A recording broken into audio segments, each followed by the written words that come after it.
গাজায় নতুন করে যুদ্ধবিরতি চালুতে যুক্তরাষ্ট্রের দেওয়া প্রস্তাবে সম্মতি দিয়েছে ইসরায়েল।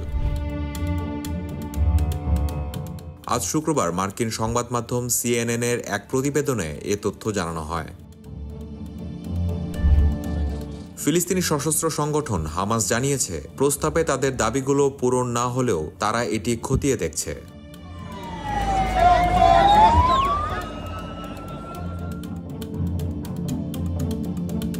ইসরায়েলি গণমাধ্যমের তথ্য অনুযায়ী দেশটির প্রধানমন্ত্রী বেনিয়ামিন নেতানিয়াহু গাজায় আটক জিম্মিদের পরিবারকে জানান, ইসরায়েল মার্কিন প্রেসিডেন্ট ডোনাল্ড ট্রাম্পের মধ্যপ্রাচ্য বিষয়ক বিশেষ প্রতিনিধি স্টিভ উইটকফের উপস্থিতিতে চুক্তিতে সম্মতি দিয়েছে। তবে নেতানিয়াহুর কার্যালয় থেকে এই তথ্য নিশ্চিত করা হয়নি।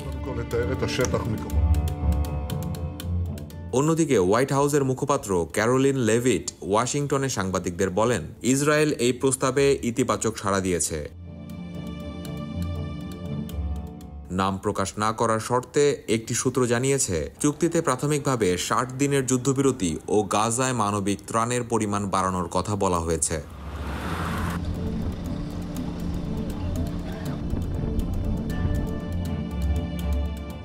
হামাসের জ্যেষ্ঠ কর্মকর্তা সামি আবু জুহরি রয়টার্সকে জানান, তারা প্রস্তাবটি নিয়ে আলোচনা করছে এবং এর খুঁটিনাটি যাচাই করে দেখবে।